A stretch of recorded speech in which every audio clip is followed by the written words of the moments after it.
आज रपट जइयो तो हमें ना उठैयो, आज फिसल जइयो तो हमें ना उठैयो। हमें जो उठैयो तो खुद भी रपट जइयो, हमें जो उठैयो तो खुद भी फिसल जइयो। आज रपट जाए तो हमें ना उठैयो। हेलो नमस्ते, मैं दरवेश आनंद आप सभी विद्यार्थियों का पुनः एक बार दरवेश आनंद ऑनलाइन यूट्यूब चैनल पर स्वागत करता हूं। बाबू आज एक फिल्म का चर्चा कर लें। 1982 में अमिताभ बच्चन का एक फिल्म आया था नमक हलाल करके। नमक हलाल करके एक फिल्म आया था, उसी में ये गाना है कि आज रपट जइयो तो हमें ना उठैयो।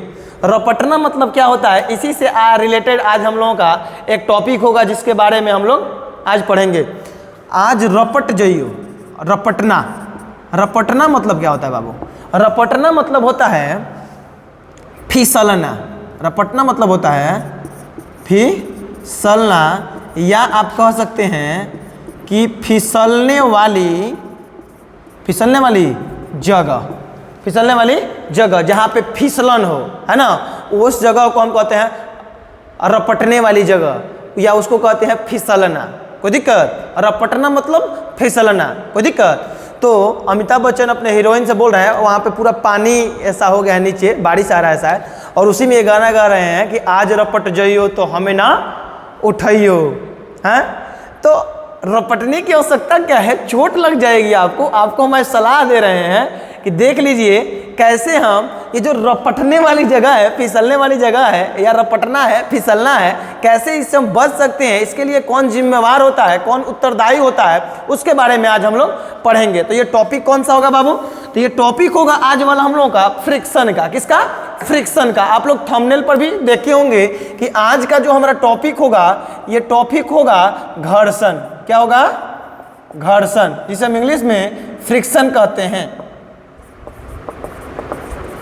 इसे इंग्लिश में क्या कहते हैं? फ्रिक्शन। फ्रिक्शन होता क्या है, कितने प्रकार का होता है, कैसे इसको बढ़ाया और घटाया जा सकता है ना, इसका क्या लाभ है, क्या हानि है, सारी चीजों के बारे में हम आज चर्चा करेंगे। कोई दिक्कत? यहां पर देखो बाबू, एक हम एग्जाम्पल आपको बताते हैं। देखो पहले फ्रिक्शन होता क्या है, घर्षण होता क्या है, घर्षण बल होता क्या है, फ्रिक्शन फोर्स होता क्या है, उसके बारे में हम आपको बताते हैं। बाबू देख लो, जैसे दो सतह है, एक ये मेरा हाथ है और दूसरा क्या है, ये डस्टर है। तो बाबू जब हम इसको हम गति देंगे, इसको जब हम चलाएंगे तो यहाँ पर होगा क्या कि अगर हम गति इसको इस दिशा में दे रहे हैं, ध्यान से देखना, इस दिशा में हम इसको गति दे रहे हैं, तो एक नीचे इस दोनों सरफेस के संपर्क सतह पर, ये संपर्क सतह है ना, ये और ये क्या है बाबू? संपर्क सतह। इस संपर्क सतह पर विपरीत दिशा में स्पर्शी टेंजेंट, है ना, विपरीत दिशा में एक बल लगता है जिसे हम कहते हैं घर्षण बल। अर्थात इसके गति का वो विरोध करता है, हमेशा वो एक विरोधी बल होता है। कैसा बल होता है? विरोधी बल होता है। कोई दिक्कत? हमेशा गति का क्या करता है? वो विरोध करता है, वो विरोधी बल होता है। कोई दिक्कत बाबू? तो यहां पर देखो, एक हम एग्जाम्पल के द्वारा आपको समझाएंगे, देखो यहां पर मान लो कि एक टेबल है। क्या हुआ? एक टेबल है। ध्यान से समझना, आपको हम एकदम बहुत बढ़िया से समझा देंगे, ध्यान केवल यहां पर देना थोड़ा सा है। यहां पर देखो, यहां पर ऐसा मान लो कि एक घिरनी, पुल्ली समझते हैं ना, घिरनी लगा दिया गया है। इस टेबल के ऊपर एक ऑब्जेक्ट को रख दिया गया है। मान लो ईंट ही रख दिए। क्या रख दिए? ईंट। एक बड़ा सा पत्थर रख दिए, लो, है ना। इसका द्रव्यमान कितना है? m द्रव्यमान का है। अब इस पत्थर में हमने क्या किया, एक रस्सी को बांध दिया और इस पुल्ली से होते हुए ऐसे हमने एक लटका दिया। कोई दिक्कत? अब बाबू यहां पर मान लो कोई मोहन सोहन जो भी है यहां पर मान लो है ना, ये इस रस्सी को पकड़े हुआ है। अब क्या होगा बाबू, एक देखो, इसको हम मान लीजिए धीरे से खींचे, इसको क्या करें, धीरे से एकदम खींचे। क्या करें? एकदम धीरे से खींचे, तो क्या यह आगे बढ़ेगा? धीरे से खींचे एकदम। बाबू हम देखेंगे कि आगे नहीं बढ़ेगा, एकदम धीरे खींच रहे हैं, धीरे धीरे धीरे एकदम धीरे से खींचे, तो क्या यह आगे बढ़ेगा? नहीं बढ़ेगा, क्योंकि हम बहुत कम फोर्स लगाए हैं, है ना, ये आगे नहीं बढ़ेगा। अर्थात ये स्थिर रहेगा। क्या रहेगा? स्थिर रहेगा। इसका थोड़ा एफबीडी बना लेते हैं, फ्री बॉडी डायग्राम। इस पे कौन कौन सा फोर्स अभी लग रहा है, कौन कौन सा फोर्स इस पे लग रहा है, उसको पहले हम देख लेते हैं। बाबू एक तो यहाँ पर क्या लगेगा, गुरुत्व बल लगेगा जिसे हम भार कहते हैं। क्या कहते हैं? भार कहते हैं ना। इसका भार लगेगा। भार क्या होता है बाबू? mg। क्या होता है? mg। उसके बाद एक और बल लगेगा इस पर ऊपर की ओर, ये सतह इसको ऊपर की ओर क्रिया प्रतिक्रिया पढ़ाए थे ना, पिछले क्लास में ही पढ़ाए थे, न्यूटन थर्ड लॉ की क्रिया के बराबर परंतु विपरीत दिशा में क्या होता है? प्रतिक्रिया होता है। कोई दिक्कत? अगर हम इस पे हाथ रखे, एक हाथ पे दूसरे हाथ को रख दिए है ना, तो हम इसको इस हाथ पे, नीचे वाले हाथ पे ऊपर वाले हाथ से दाब देंगे है ना, तो नीचे वाला भी इसको क्या देगा? ऊपर की तरफ दाब लगाएगा। कोई दिक्कत? क्रिया प्रतिक्रिया नियम, जैसे बोले थे ना, एक झापड़ मारेंगे तुमको तो तू भी मारेगा हमको। कोई दिक्कत? माने अब तू एगो घींच नहीं देगा, रपट देगा, दे देगा, चट देना कि सर मोड़ने तो सर का मुंह मारे, ऐसा नहीं। जैसे हम ही मारते हैं ना तुमको, तो हमारा हाथ तुम्हारे गाल के त्वचा को मारता है, तुम्हारा गाल का त्वचा हमारे हाथ को मारता है। कोई दिक्कत? क्रिया प्रतिक्रिया नियम, क्रिया प्रतिक्रिया नियम। यहां पर देखो बाबू, तो वैसे ही जैसे ये पिंड इस टेबल पे नीचे की तरफ भार लगाएगा, नीचे की तरफ भार लगाएगा, तो ये टेबल इसको ऊपर की तरफ फेंकेगा कि रे ससुरा काहे हमको दाब रहा है रे, हैं तू ही बढ़िया है, तुमको ठेल के रखेंगे, तो उनको हिलने ही नहीं देंगे। अब देखो हिलने देता है? नहीं देता, अपने ऊपर रखता है। अगर हम बहुत ज्यादा भारी रख दें, टेबल के औकात से बेसी रख देते, इस ससुरा टेबल का दाब देगा, कहेगा कि तू हमको ऊपर का फेंकेगा, देख तुमको दाब देते हैं, कोनो दिक्कत? ये दाब देगा। कोई दिक्कत? अब यहाँ पर देखो बाबू, अब इधर ये रस्सी में एक बल लगता है जिसे हम टेंशन फोर्स कहते हैं। क्या कहते हैं? Tension force. हिंदी में कहते हैं तनाव बल। क्या कहते हैं? तनाव बल। तो इस रस्सी में एक तनाव बल लगेगा, नीचे की तरफ लगेगा, इधर टेंशन फोर्स ना, इधर एक टेंशन फोर्स लगेगा। ये 3 बल इसमें लगेगा। कितना बल लगेगा? 3 बल लगेगा। कितना बल? 3 बल। एक और बल लगेगा जिसे हम आपको बता रहे थे कि गति के हमेशा विरोध करता है, उस बल को क्या कहते हैं? घर्षण बल कहते हैं। अब मान लो इसको हम इधर खींचें और ये गति इधर करने लगे, गति करे या गति करना चाहे, गति करे या गति करना चाहे, तो गति करना चाहेगा तो भी जिधर चाह रहा है ना, उसके विपरीत दिशा में बल लगा देगा। इस एकदम टलने रहेगा, एकदम हिला ही ना दें। समझते हैं ना? ये इधर गति करना चाहेगा तो ये विपरीत दिशा में उसको टलने रहेगा कि जा ही नहीं देंगे, तुमको मिलने देंगे। तो ये एक इधर की तरफ इस दिशा में एक बल लगेगा, यहाँ सरफेस पे लगेगा। कोई दिक्कत? यहाँ लगेगा जिसे हम फ्रिक्शन फोर्स कहते हैं। क्या कहते हैं? स्मॉल एफ लिख रहे हैं इसके लिए, फ्रिक्शन फोर्स, है ना। तो एक फ्रिक्शन फोर्स यहाँ पर जैसे ये गति करना चाहेगा या गति करेगा, तो विपरीत दिशा में उसको रोकने के लिए, विरोध करने के लिए, क्या करने के लिए? विरोध करने के लिए एक बल लगेगा जिसे हम कहते हैं घर्षण बल। अब घर्षण बल कितने प्रकार का होता है उसको समझ लेते हैं। घर्षण बल कितने प्रकार का होता है इसको पहले समझ लेते हैं बाबू, यहीं से समझ लेंगे। इसी एक एग्जाम्पल से हम समझ लेंगे घर्षण बल के प्रकार। क्या समझ लेंगे हम लोग? घर्षण बल के प्रकार। घर्षण बल के प्रकार को हम इसी से समझ लेंगे। यहां पर देखो बाबू, अब जैसे यहां पर हम बहुत कम फोर्स लगा रहे हैं, क्या कर रहे हैं? बहुत कम, तो ये गति नहीं करेगा। गति नहीं करेगा तो जब गति नहीं करता है, जब गति नहीं करता है अर्थात गति करना चाहता है, गति नहीं करता है, गति करना चाहता है, गति नहीं करता है, गति करना चाहता है, आप समझ रहे हैं ना। तो उस समय जो घर्षण बल लगता है उसे हम कहते हैं बाबू, उसे कहते हैं, यहां पर देखो 1 नंबर, उसे हम कहते हैं स्थैतिक घर्षण। क्या कहते हैं? स्थैतिक घर्षण, जिसे हम इंग्लिश में कहते हैं static friction. Static friction, static friction. उसके बाद बाबू आपका दूसरा हो जाएगा, दूसरा देखो, एक समय ऐसा आता है ना कि इसको एकदम थोड़ा देखो, इसको क्या करेंगे? इस रस्सी को पकड़ के थोड़ा बल को बढ़ाते जाएंगे, थोड़ा बढ़ाते जाएंगे। एक समय ऐसा आएगा जब ये ठीक चलने ही वाला होगा, चलेगा नहीं, ध्यान देना, चलेगा नहीं, चलने ही वाला होगा, बस ये चलना चाहेगा, बस ये चलना चाहेगा, बस ये चलना चाहेगा, चलेगा नहीं। मतलब उसके बाद थोड़ा भी अब बल लगा देना, उसके बाद थोड़ा भी बल लगा देना तो ये चल देगा। इसके बाद उसको थोड़ा भी बल लगा देते क्या करेगा? चल देगा। कोई दिक्कत? तो ये जब चलने से पहले, ठीक चलने से पहले जो बल लगता है उसे कहते हैं सीमांत घर्षण। क्या कहते हैं? सीमांत घर्षण। क्या कहते हैं? सीमांत घर्षण। इंग्लिश में से कहते हैं limiting friction, ING, limiting friction, limiting friction. तीसरा एक और यहां पर होता है बाबू, तीसरा एक और होता है कब? जब देखो अब मान लो कि एकदम चलने ही वाला है, इसको खींचे, एकदम चलने ही वाला है, उसे थोड़ा सा और बेसी कर दे तो ये ठीक चलने लगेगा, एकदम आराम से चलने लगेगा। कोई दिक्कत? तो उस समय जो घर्षण बल लगता है उस समय विरोध होगा, विरोध तो हमेशा होगा। तो उस समय जो घर्षण लगेगा उसे हम क्या कहते हैं बाबू? ध्यान देना, उसे हम कहते हैं गतिक घर्षण। क्या कहते हैं? गतिक घर्षण। इंग्लिश में इसे हम kinetic friction, TIC, kinetic friction या dynamic, DYNAMIC, dynamic, DYNAMIC, dynamic friction, FRICTION, friction कहते हैं। कोई दिक्कत? तो घर्षण कितने प्रकार का? 3 प्रकार का है ना। एक स्थैतिक घर्षण, दूसरा लिमिटिंग घर्षण, सीमांत घर्षण, और तीसरा काइनेटिक या डायनेमिक, जिसे हम हिंदी में क्या कहते हैं? गतिक घर्षण। कोई दिक्कत? बाबू ये दोनों एक में भी बहुत किताब में एक में भी दिया होगा। कौन सा? स्थैतिक घर्षण, सीमांत घर्षण। स्थैतिक घर्षण एक प्रकार का सीमांत घर्षण ही है, सॉरी, या कहें चाहे ऐसे भी इसको कह सकते हैं कि सीमांत घर्षण एक प्रकार का क्या है? स्थैतिक घर्षण ही है। क्योंकि सीमांत घर्षण में भी क्या वस्तु रुका हुआ रहता है, और स्थैतिक घर्षण में भी, स्टैटिक फ्रिक्शन में भी वस्तु क्या होता है? रुका हुआ रहता है।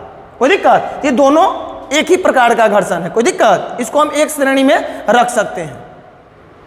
कोई दिक्कत बुआ? अब बाबू ये घर्षण उत्पन्न होता क्यों है? घर्षण का कारण क्या है? तो घर्षण का 2 कारण होता है। एक होता है कि बाबू आप लोग एक बार देखे होंगे कि अच्छा कैमरा से जब आप फोटो लेंगे किसी व्यक्ति का, अच्छा कैमरा जैसे मेरे ही फोटो ले लेंगे। चलो अभी हम इसको प्रैक्टिकल करते हैं, प्रैक्टिकल रूप में देख लेते हैं। अभी आप हमको देखिए, हम यहाँ पे बोर्ड के पास में एकदम है, तो आप देखिए आपको हम थोड़ा सा ज़्यादा चिकना दिखाई दे रहे होंगे ना, बड़ी चिकना है, क्योंकि इधर का बाल वाल आपको दिखाई उखाई नहीं दे रहा होगा। कहें इधर सर तो बड़ा चिकन है, नया नया दढ़िया बनैले है सर, है इधर बड़ा बड़ा है, ज़्यादा उबड़ खाबड़ है तो तुमको दिखाई दे रहा है। लेकिन देखो जब एकदम क्लोज आते हैं, देखो क्लोज आते हैं, देखो यहाँ पर जितने भी ये पिंपल्स हैं आपको दिखाई दे रहे हैं? नहीं दिखाई दे रहा है। बड़ी सर सुंदर, बड़ा चिकन है ना, पिंपल्स नहीं है। यहाँ देखो तो, अब देखो तो पिंपल्स दिखाई दे रहे हैं। क्वालिटी बढ़ा लीजिएगा, देखो दिखाई दे रहा है ना। हाँ देखो छोटे छोटे पिंपल्स है, और बड़े बड़े रहते धब्बे तो दिखाई दे देते हैं। तो प्रत्येक वस्तु, ब्रह्मांड में जितने भी वस्तु हैं पूर्ण रूप से चिकने स्मूथ नहीं है, उनके अंदर रुखरापन है ही, वो चिकने नहीं है। आप लोग देख रहे होंगे ना, आलिया भट्ट बड़ा चिकन है ना, बड़ा सुंदर लगती है। रे गाधा, तुमको टीविया में ना चिकन लगती है, एक तो पूरा एकदम उसको पोत के चिकन कर लेती है। इसमें भी बताएंगे कैसे चिकन करते हैं, चिकन करके हम घर्षण को कैसे कम करते हैं, इसमें भी बताएंगे। तो उसमें भी क्या करते हैं ना, पूरा पोत के पूरा चिकन कर लेती है। टीविया पर कैमरा रहता है, बड़ी बढ़िया एकदम उसको एकदम दिखा देता है, यार चिकन बड़ी सुंदर। उसको देखो बिना मेकअप के देखो ना, बिना लभेड़ले देखो, बिना लभेड़ले देखेगा तो पता लग जाएगा कितना उबड़ खाबड़ है। और दिक्कत? चलो कोई नहीं, यहां पर समझो। तो बाबू मैं बता रहा था कि ब्रह्मांड में जितने भी वस्तु हैं, ब्रह्मांड में जितने भी वस्तु हैं, कोई पूर्ण रूप से अर्थात शुद्ध रूप से स्मूथ नहीं है, चिकने नहीं है, सबके अंदर रुखरापन है। रुखरापन होने के कारण क्या होता है कि एक का मान लो 2 वस्तु अब एक दूसरे के ऊपर ऐसे घर्षण करेंगे, तो 2 वस्तु एक दूसरे के ऊपर घर्षण करेंगे, तो एक का जो यहाँ पर मान लो गड्ढा होगा और इसका जो बाहर के पार्ट होगा, रुखरापन है तो कहीं बाहर कहीं अंदर होगा ही होगा। तो एक का ऊपर वाला दूसरे का नीचे वाला गर्त, एक का ऊपर वाला मतलब जो निकला हुआ भाग होगा, दूसरे का अंदर वाला भाग होगा, वो एक दूसरे में फंस जाएगा, इंटरलॉकिंग कर लेगा। क्या कर लेगा? इंटरलॉकिंग कर लेगा, अर्थात एक दूसरे में फंस जाएगा, जो गति का विरोध करने लगेगा, गति का विरोध करने लगेगा। कोई दिक्कत? उसके बाद बाबू दूसरा कारण है आणविक बल। क्या बाबू? आणविक बल होता क्या है कि एक का अणु दूसरे का अणु क्या करता है? आकर्षित करना चाहता है ना, अपने में चिपकाना चाहता है ना। इसको आप कैसे समझ सकते हैं? अलकतरा समझते हैं? अलकतरा जैसे रोड बनता है, रोड पिच उच बनता है, अलकतरा। उसको क्या करना है? उसका एक ढेला बना लेना, सूखा हुआ रहे तो उसका ढेला बना लेना है ना, गोल गोल गोल गोल गोल गोल गोल बना लेना। उसको क्या करना है? बना के बाबू उसको कुछ देर तक एक जगह रख देना, देखना वो धीरे धीरे क्या करेगा ना, उसको एकदम पकड़ लेगा। आप उठाएंगे ना तो नीचे चपक जाएगा। कुछ देर रखने के बाद क्या होता है, कुछ धीरे धीरे आकर्षित कर लेता है, एक दूसरे को बांध लेता है। अब वही उसको डुबड़ाते रहो, ऐसे ऐसे धीरे धीरे बढ़ाते रहो, चिपकबे नहीं करेगा, क्योंकि आप उसको चिपकने का समय नहीं दे रहे हैं, बढ़िया से चिपकने का समय नहीं दे रहे हैं। कोई दिक्कत? तो बाबू क्या होता है कि एक दूसरे को आकर्षित करता है, एक दूसरे को चिपकाता है। तो इसका 2 कारण है, आणविक बल, दूसरा उसमें जो रुखरापन होता है, ये 2 कारण होते हैं। कोई दिक्कत? तो हमने कारण को जान लिया और प्रकार को जान लिया। कोई दिक्कत? अब बाबू एक चीज आपको बता दें कि ये जो होता है स्थैतिक घर्षण, यह स्वयं समायोजित होता है। स्थैतिक घर्षण क्या होता है? स्वयं समायोजित। इसको हम नोट लिख देते हैं, यहां पर एक इसका नोट लिख देते हैं। ये स्वयं समायोजित बल है। ये अपने आप को एडजस्ट कर लेता है, अपने आप को एडजस्ट कर लेता है। मान लेते हैं कि यहाँ पर देखो एक एग्जांपल लेना है। मान लेते हैं कि हम 10 न्यूटन का बॉल लगाएं, 10 न्यूटन, लास्ट मेरा 10 न्यूटन, कितना, लास्ट 10 न्यूटन, लास्ट 10 न्यूटन, अर्थात एफ लिमिटिंग का मान, एफ अर्थात सीमांत बल का मान कितना हो गया, सीमांत घर्षण बल का मान 10 न्यूटन। कितना बाबू, 10 न्यूटन। मतलब ये जो पिंड है, ये जो वस्तु रखा गया है, वो मैक्सिमम बल कितना रोक सकता है, 10 न्यूटन। इस लौंडे का औकात ही है 10 न्यूटन तक रोकने का। कितना रोकने का, 10 न्यूटन तक रोकने का। 10 न्यूटन से जैसे ही आप ज्यादा करेंगे, 10 न्यूटन से जैसे ही आप ज्यादा करेंगे, ये क्या करेगा, चल देगा। 10.1 भी करेंगे ना, ये चल देगा। 10.0.1 भी करेंगे ना, ये चल देगा। मतलब ये है कि लास्ट ये 10 न्यूटन तक ही रोक सकता है। तो ये समसमायोजित बल का मतलब क्या हुआ कि स्थैतिक घर्षण स्वयं समायोजित बल है। इसका मतलब आप अगर यहाँ पर 1 न्यूटन लगाए, कितना लगाए, 1 न्यूटन, यहाँ पर 1 न्यूटन लगाए, तो यहाँ पर जो एफ एस लगेगा, स्टैटिक फ्रिक्शन लगेगा, तो एफ एस का मान कितना हो जाएगा, 1। अपने आप समायोजित कर लेगा। ये नहीं कि इधर 10 लगा देगा, है ना। इधर मान लीजिए 1 न्यूटन का लगाए तो ये तो कितना लगा सकता है, 10 तक लगा सकता है। अरे भाई, सीमांत घर्षण भी एक प्रकार का क्या है, स्थैतिक घर्षण। स्थैतिक घर्षण कहाँ लगता है, जिधर गति करना चाहे या गति करता है उसके विपरीत दिशा में। तो अब बाबू ये मैक्सिमम कितना लगा सकता है, मैक्सिमम लगा सकता है इधर 10 न्यूटन का। तो अब कहे कि हम इधर मान लीजिए 1 न्यूटन का बॉल लगाए हैं, इधर 10 न्यूटन का लगा देगा, तो 10 में से 1 या 9, माने 9 को पीछे लेकर खींच जाएगा। जैसे आप मान लो कि हम किसी वस्तु को, इसको हम आगे की ओर खींच रहे हैं, इधर खींच रहे हैं, आगे की ओर खींच रहे हैं, अपने पास खींच रहे हैं, तो ये ऐसा थोड़ी होगा कि धीरे से खींचेगा तो पीछे खींच के लेकर चल जाएगा। ऐसे थोड़ी ना होगा, ऐसे थोड़ी ना होता है, नहीं होता है। तो वही होता क्या है बाबू, कि ये जो स्थैतिक घर्षण होता है स्वयं समायोजित होता है, अपने आप को एडजस्ट कर लेता है, अपने आप को एडजस्ट करता है, जैसे को तैसे जवाब देता है, जैसे को तैसे जवाब देता है। बायना फेरता है ना, देखता है गांव देहात में कि उनका घर से नो 4 गो लड्डू, 3 गो पेड़ा, 2 गो रसगुल्ला आइल बा, है ना। तो हम कितना भेजें, हम 5 गो गलतियों से ना जाए के चाहिए, 4 गो लड्डू, 3 गो पेड़ा, 2 गो रसगुल्ला ही जाए के चाहिए। 5वां को एगो बेसी गोइन, तो अरे बाप रे बाप, बेसी हम दे मुँह में दिले रहले हैं, है ना। गाँव में ऐसा होता है अक्सर, कोई दिक्कत। तो देखो यहाँ पर, तो वैसे ही अगर आप इधर 1 न्यूटन का बल लगाएंगे तो ये कितना लगाएगा, 1 न्यूटन ही लगाएगा। अगर आप इधर 2 लगाएंगे तो ये किधर लगा देगा, ये भी 2 लगा देगा। अगर आप यहाँ पर 3 लगाएंगे तो ये भी कितना लगा देगा, 3 लगा देगा। यहाँ अगर आप 10 लगाएं तो ये कितना लगाएगा, ये भी आपका 10 लगा देगा। 10 से बेसी इस लौंडे के लगाने का औकात ही नहीं है। अर्थात इधर और 0 लगाएं। चलो इससे पहले अगर आप 0 लगा दें, यहाँ पर पहले कितना लगा दें, मान लो यहाँ पर 0 लगाएं, तो यहाँ पर 0 लगाएंगे तो ये कितना लगाएगा, ये भी लगाएगा आपका 0, कितना 0 लगा देगा। इधर 0 लगाएंगे तो ये भी कितना लगा देगा, इधर 0 लगाएगा, कोई दिक्कत। तो ये जो स्वयं स्थैतिक घर्षण होता है स्वयं समायोजित होता है, जिधर इतना जितना लगाएंगे उतना ही। लेकिन इसका एक अंत होता है। अंत क्या होता है बाबू, लिमिटिंग फ्रिक्शन, एफ लिमिटिंग वाला अंत होता है, अर्थात 10 न्यूटन ही अंत होगा। तो ये कहाँ से कहाँ तक वेरी करता है, तो बाबू 0 से एफ एस स्टैटिक फ्रिक्शन होता है एफ लिमिटिंग के बराबर, है ना। इतना ये वेरी करता है, कोई दिक्कत, कोई दिक्कत, ये इतना वेरी करता है। उसके बाद बाबू जो सीमांत घर्षण है इसका फॉर्मूला क्या होता है, सीमांत घर्षण है इसका फॉर्मूला क्या होता है, एफ लिमिटिंग का, एफ लिमिटिंग का फॉर्मूला होता है, ये जो एफ लिमिटिंग है बाबू, ये जो आपका एफ लिमिटिंग है, इसे आप एफ एस मैक्सिमम भी लिख सकते हैं। एफ एस मैक्सिमम मतलब एफ एस मैक्सिमम मतलब स्थैतिक घर्षण का मान जो सबसे मैक्सिमम होता है, स्थैतिक घर्षण का मान जो सबसे मैक्सिमम होता है उसी को ही हम सीमांत घर्षण कहते हैं, लिमिटिंग फ्रिक्शन कहते हैं। अब लिमिटिंग फ्रिक्शन बाबू जो होता है एफ लिमिटिंग ये प्रोपोर्शनल होता है एन के। एन मतलब जो ये नॉर्मल फोर्स लग रहा है, जो नॉर्मल फोर्स यहाँ पर ये जो दाब लगा रहा है गुरुत्वीय बल के अधीन, जो अपना बल लगा रहा है नीचे की तरफ, उसको प्रतिक्रिया देने के लिए एक नॉर्मल फोर्स लगता है। इसे हम क्या कहते हैं, नॉर्मल फोर्स, है ना, जो mg के बराबर होता है। तो जो एफ लिमिटिंग होता है एन के प्रोपोर्शनल होता है, कोई दिक्कत। एफ लिमिटिंग का फॉर्मूला क्या हो जाएगा बाबू, इस प्रोपोर्शनलिटी को हटाने के लिए एक आता है म्यू। क्या आता है बाबू, म्यू नाम का एक चिड़ई है, न्यूमिन का है, चिड़ई है, TING। F limiting is equal to, अब जैसे इस प्रोपोर्शनलिटी को हटाएंगे तो आएगा म्यू और साथ में एन। तो ये जो लिमिटिंग फोर्स है, ये जो बाबू लिमिटिंग फोर्स है, ये कौन सा फोर्स है? तो स्थैतिक घर्षण का ही बल है, स्थैतिक है, तो इसलिए ए म्यू एस होगा। क्या होगा? Mu S. ये आपका एफ लिमिटिंग का फॉर्मूला। इसका कोई फॉर्मूला नहीं होता है, इसका कोई फॉर्मूला नहीं होता है। हम लिमिटिंग निकाल लेते हैं, हम एक क्वेश्चन बनवा देंगे आपको, लिमिटिंग निकाल करके हम पता कर लेते हैं कि कौन सा घर्षण बल लगेगा, स्थैतिक घर्षण बल लगेगा या गतिज घर्षण बल लगेगा। इसको बताने के लिए हमको लिमिटिंग निकाल करके चेक करना होता है। कोई दिक्कत? तो यहाँ पर देखो बुआ, ध्यान से देखो। अब गतिज घर्षण का हम यहाँ पर लिख देते हैं, गतिज घर्षण का यहाँ पर लिख देते हैं 3 नंबर, गतिज घर्षण। गतिज घर्षण का फॉर्मूला क्या होता है बाबू? तो एफ के लिखते हैं उसको, एफ के से सूचित करते हैं। तो एफ के बराबर हो जाएगा म्यू के इंटू एन, म्यू के इंटू एन। ये आपका गतिज घर्षण का फॉर्मूला हो गया, म्यू के इंटू एन। कोई दिक्कत?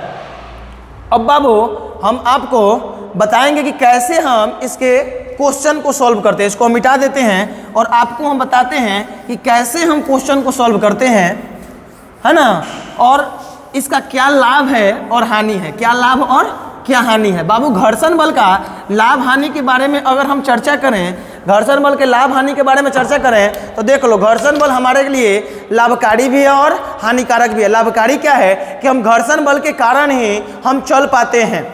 हमारे जो चप्पल होते हैं, जूते होते हैं, उसके देखेंगे नीचे बहुत ज़्यादा रुखरापन बनाया जाता है। इसलिए बनाया जाता है कि वो स्लिप नहीं करेगा, कहीं पे स्लिप नहीं करेगा, उसका घर्षण बल का मान ज़्यादा रहेगा, घर्षण बल का मान ज़्यादा रहेगा, जिसके कारण स्लिप नहीं करेगा और हम गिरेंगे नहीं। कोई दिक्कत?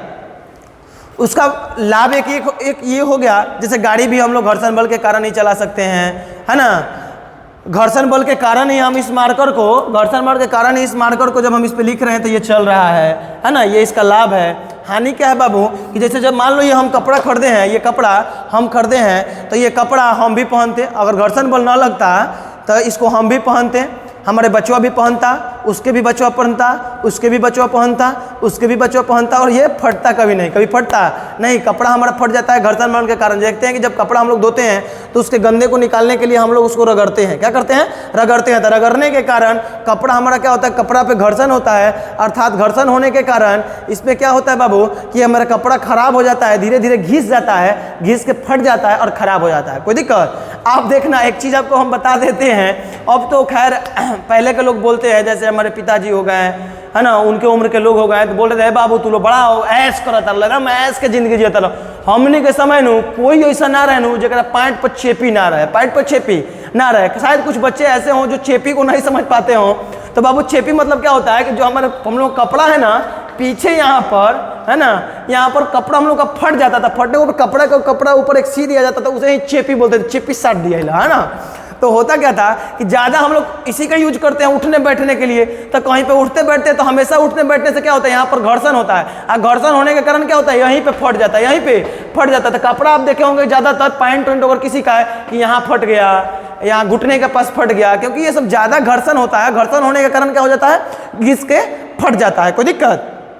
तो ये लगभग आपको वीडियो लंबा हो रहा है, इसलिए कम ही लाभ हानि को बता दिए। एक क्वेश्चन इस पर हम करा देते हैं, एक क्वेश्चन आपको करा देते हैं। मान लीजिए कि ये कोई सरफेस है, इस सरफेस पे कोई वस्तु रखा हुआ है, इस सरफेस पे कोई वस्तु रखा हुआ है, मान लीजिए 5 kg का, है ना। कितना kg का? 5 kg का कोई वस्तु रखा हुआ है, और इधर हम मान लीजिए 6 न्यूटन का बल लगा रहे हैं, F बराबर, ये एक्सटर्नल फोर्स है, ये हम लगा रहे हैं। कितना न्यूटन का? 6 न्यूटन का बल लग रहा है। और बाबू यहाँ पर कोफिशिएंट ऑफ, इसे हम क्या कहते हैं, म्यूएस और म्यूको को क्या कहते हैं अभी बता देते हैं। म्यूएस का मान लीजिए 0.4 दिया गया है ना, 0.4 दिया गया है। बाबू म्यूएस का मान 0 से लेकर के 1 के अंदर ही होता है, 0 से लेकर के 1 के अंदर ही होता है। अब मान लो म्यूएस का मान 0.4 दिया है, और यहाँ पर म्यूके का मान लो म्यूके का मान हमेशा म्यूएस से कम होता है। म्यूके का मान म्यूएस से हमेशा कम होता है, ये याद रखना। मान लो 0.3 है, 0.3 है, कोई दिक्कत? अब ये क्या होता है बाबू, म्यूएस होता है कोफिशिएंट ऑफ फ्रिक्शन। इसको हमें कहते हैं स्थैतिक घर्षण गुणांक। और ये जो म्यू के होता है ये होता है बाबू कोफिशिएंट ऑफ काइनेटिक फ्रिक्शन, है ना। अर्थात हिंदी में इसे हम कहेंगे गतिक घर्षण गुणांक, गतिक घर्षण गुणांक। कोई दिक्कत? ये हुआ गतिक घर्षण गुणांक। अब बाबू हम यहाँ पर पूछे कि यहाँ पे कौन सा बल लगेगा, या ऐसे पूछे कि इसका एक्सेलरेशन कितना होगा, त्वरण कितना होगा, ये चलेगा कि नहीं चलेगा, तो हम लोग जांच कैसे करते हैं? हम पहले ही बता दिए थे कि हम लोग लिमिटिंग से जांच करते हैं। तो सबसे पहले हम निकालेंगे एफ लिमिटिंग, और एफ लिमिटिंग का मान होता है म्यू एस इंटू एन। और इस ऑब्जेक्ट का हम फ्री बॉडी डायग्राम बनाए तो ऊपर का लगेगा बाबू, अभी बोले ना एन लगता है, और नीचे एम जी, है ना। तो बाबू एन बराबर एम जी होगा, क्योंकि देखो ये वस्तु और किसी सरफेस पर रखा गया तो ये ऊपर उड़ जाएगा, एन इसको खींच के लेके चलेगा आसमान में, नहीं ना लेके जाता है। धरती का ये क्या होता है, एम जी का धरती को धंसा के एकदम लेके चला जाता है भीतर, नहीं। अर्थात ये एन एम जी का क्या होता है, बराबर, अर्थात बराबर है, और विपरीत दिशा में तो ये आपस में क्या हो जाते हैं, कैंसिल हो जाते हैं, मतलब बराबर होता है। ये ना नीचे धंसा करके ले जाता है और ना ही आसमान में उड़ा करके ले जाता है, ना नीचे धंसा कर ले जाता है और ना ही आसमान में उड़ा कर ले जाता है। अर्थात ये अपने सतह पर बना रहता है। इसका मतलब क्या हुआ कि एन और एम जी क्या है, बराबर है। एन बराबर कितना है, एम जी। एम का मान कितना बाबू 5, जी का मान 10 मान लेते हैं, कैलकुलेशन में आसानी होगा। तो कितना आ गया 50 न्यूटन। अब इसका निकाल दो, म्यू एस का मान कितना है बाबू, म्यू एस का मान दिया 0.4 आ गुणे एन का मान कितना 50, 0 से ये पॉइंट गया, 5 के 20 न्यूटन। हाँ, एफ लिमिटिंग 20 न्यूटन। अर्थात ये 6 पे तो हिलेगा ही नहीं, 6 न्यूटन पे ये हिलेगा ही नहीं। ये कितना तक रोक सकता है अपने आप को, एफ लिमिटिंग तक रोक सकता है। मतलब 6 के बाद यहाँ पर 7 लगाओ, 8 लगाओ, 9 लगाओ, 10 लगाओ, कुछ नहीं होने वाला है। 19 लगाओ, नहीं रे नहीं चलेगा। 20 लगाओ, नहीं चलेगा। 20 तक रोक सकता है। जैसे आप 21 लगा देंगे, कितना लगा देंगे 21, कितना लगा देंगे 21। जैसे आप 21 निकालेंगे ये चलेगा, ये क्या होगा चलेगा, ये क्या होगा चलेगा। अभी नहीं चलेगा, इसका मतलब आपका इसका एफ के यहाँ पर क्या हो जाएगा, शून्य हो जाएगा, कुछ नहीं होगा, क्योंकि चलेगा ही नहीं तो एफ के लगेगा ही नहीं। यहाँ तो एफ एस लगेगा, एफ लिमिटिंग लगेगा, कितना न्यूटन 20 न्यूटन। लेकिन अगर एफ लिमिटिंग का मान देखो, क्वेश्चन अगर ये भी पूछ दे, अगर देखो 1 नंबर में ए पूछ दिया, 2 नंबर में अगर पूछ दे आपका एफ के का मान, 3 नंबर में अगर पूछ दे एफ एस का मान। देखो यहाँ पर बच्चे गलती क्या करते हैं, तो अब बता दिए कि सर जब ये नहीं चलेगा तो एफ के नहीं लगेगा, एफ के तो 0 लिख दिए। लेकिन अगर पूछ दे एफ एस का मान तो एफ एस कितना होगा, तो बच्चे वाला लिख देता है सर एफ एस 20 न्यूटन, जो गलत हो जाएगा बाबू। 20 न्यूटन नहीं होगा, एफ एस कितना होगा, आपको हम बताए थे कि एफ एस, अरे 20 न्यूटन तो एफ लिमिटिंग ना है। एफ एस क्या है, एफ एस स्वयं समायोजित बल है, स्वयं समायोजित बल है। ये अपने आप को क्या कर लेगा, एडजस्ट कर लेगा। अर्थात इधर जितना लगेगा उतना ही इधर लगाएगा। अगर मान लो 20 लगाएगा तो 20 में से 6 गया 14 से जब टाइम के पीछे लेके चलेगा। ऐसे होता है क्या कि आगे किसी को खींचो भाग जाता है पीछे, का सजीव है, गधा है कि गधा को खींचो आगे तो भागता है सोच रहा पीछे, तो गधा थोड़ी ना है, ये निर्जीव पदार्थ है ना। तो ये जो स्थैतिक घर्षण होते हैं, स्टैटिक फ्रिक्शन होते हैं, ये स्वयं समायोजित होते हैं। और जितना बल इधर लगाते हैं उतना ही इधर कर लेगा। इधर कितना लग रहा है 6, तो इधर भी कितना लगा देगा 6 न्यूटन। अर्थात एफ एस का मान 6 न्यूटन आंसर। तो त्वरण कितना 0, नहीं चलेगा तो 0 आंसर। कोई दिक्कत नहीं ना। हमको उम्मीद है कि ये टॉपिक आपको पूर्ण रूप से क्लियर हो गया होगा। अगर नहीं हुआ होगा तो फिर हम आगे आपको 11th का जो पढ़ाएंगे उस समय और विस्तार से पढ़ाएंगे। तब तक के लिए बाय बाय।